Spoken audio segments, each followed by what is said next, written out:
अस्सलाम वालेकुम दोस्तों। रमज़ान का मुबारक महीना बहुत तेज़ी से गुजर रहा है। आज 10 रोज़े पूरे हो चुके हैं। आपके सामने लाए आने का मकसद एक ही है कि आप शायद जानते नहीं कि जिस मस्जिद में आप नमाज पढ़ते हो, तरावी पढ़ते हो, वहाँ के इमाम का महीने का जो हदिया है वो 7 या 8 हज़ार है। अब आप फैसला कीजिए कि 7 या 8 हज़ार में कोई इमाम अपने बूढ़े माँ बाप, अपने बीवी बच्चे का खर्च उठा सकता है? देखिए, ये हमने सर्वे किया है, पिछले 4-5 साल की हमारी मेहनत है। तो हमने मालूम किया कि 8-7 हज़ार रुपया लगभग 97 मस्जिद में ये हदिया है। बहुत ही कम हमारे इमाम हैं जिनकी तनख्वाह 12 या 13 हज़ार है, या जिनका हदिया 12-13 हज़ार है। हम समझते हैं कि इमाम की पोजीशन हमारे मुस्लिम उम्मा में सबसे बड़ी पोजीशन है। ये कितने दुख की बात है कि सबसे बड़ा ओहदा और सबसे बुरी हालत में उसका हाल जो हाल है वो उसके जिम्मेदार मैं, आप, हम सब हैं। हमने ये जब सर्वे किया तो हमको बड़ा दुख हुआ और हमने काफ़ी लोगों से बात की।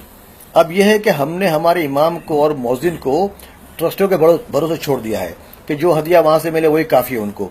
हम 5 टाइम नमाज पढ़ते हैं, हम जाते रमज़ान के महीने में तरावी पढ़ने जाते हैं, लेकिन हमको ये हिदायत नहीं होती कि हम इमाम से मुसाफा करें, उनके हाथ में 500-1000 रुपये दे दें। दरअसल ये वो महीना है कि अगर आपने इस महीने में हदिया पेश किया तो जो जमा होगा महीने भर में, उससे उसका पूरे साल का गुजारा हो सकता है। अब हम चाहते हैं कि ये मैसेज को आम कर दें। आप मेरी बात अगर आपको अच्छी लगी और आपको लगता है कि ये बहुत गलत हो रहा है तो मेरा साथ आप भी दीजिए और ये बात लोगों तक पहुंचाइए, ताकि हर मोहल्ला, हर गली के लोग, हर मस्जिद के अतराफ के लोग मिलकर ये फैसला करें कि इस मस्जिद के इमाम का हम ध्यान रखेंगे। ट्रस्टी से 7-8 हज़ार मिलते हैं वो ठीक है, उसके बाद और हर महीना कुछ उनको मिलना चाहिए। अगर हर महीना कुछ नहीं करते तो कम से कम रमज़ान के 30 दिनों में इतना बड़ा चंदा जमा कीजिए, इतना हदिया पेश कीजिए कि साल भर इमाम को कहीं जाने की जरूरत न पड़े। देखिए, इमाम वो है, हमारे पैदा होने पर उनकी अजान हमारे कान में जाती है, हम हमारे मरने पर वही जनाजे की नमाज पढ़ाते हैं, हमारी शादी ब्याह के निकाह में वही हमारा निकाह पढ़ाते हैं, हम दुआ की दरखास्त करते हैं, उनका हाथ चूमते, उनकी इज्जत करते हैं, लेकिन उनको हदिया पेश नहीं करते। ये रिवाज ही नहीं हमारे अंदर। हमने सोचा है कि इमाम बहुत खुश होता है, उसको बहुत कुछ मिलता है सब जगह से, हर कोई ये सोचता है, लेकिन देता कोई नहीं है। आप जाके अपने इमाम से मालूम कीजिए कि उनकी हालत कैसी है। आपको बहुत दुख होगा सुनकर कि वो कितने बुरे हालत में जिंदगी गुजार रहे हैं। तो कम से कम आज रमज़ान का महीना है, हमारा ईमान हमारे पीक पे होता है और इस महीने में हम इबादत करते हैं, नमाजें पढ़ते हैं, कुरान शरीफ की तिलावत करते हैं, रोजे रखते हैं और बहुत सारे नेक काम करते हैं। ये बहुत नेक काम है।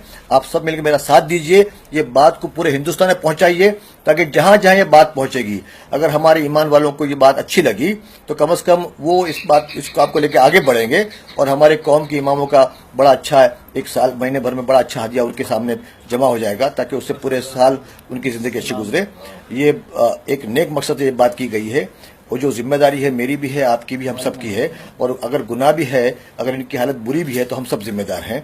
कम से कम इस महीने में हम लोग अपने जो आज तक गलत रिवायत चल रहा था उसको ख़त्म करें और जब भी जाएं मस्जिद में, जब भी मुसाफा करने जाएं तो इमाम के हाथ में कुछ ना कुछ हदिया पेश करें। ये नया सिस्टम शुरू कर दीजिए। देखिए, इंशाल्लाह बहुत इसका फ़ायदा होगा। इमाम मजबूत होगा तो अपने काम पे सही तरह काम करेगा। और जो देखिए, बहुत सारी बात ये भी है कि जो इल्म हमको है मजहब का, वो भी इमाम के जरिए हम तक पहुंचा है। तो उनके बहुत सारे एहसानात हम पर हैं। हम सिर्फ उनका हाथ बोसा न दें, उनका हाथ न चूमें, उनकी इज्जत न करें, उनका ताउन भी करें। यही गुजारिश है। शुक्रिया। खुदा हाफिज़। अस्सलाम वालेकुम।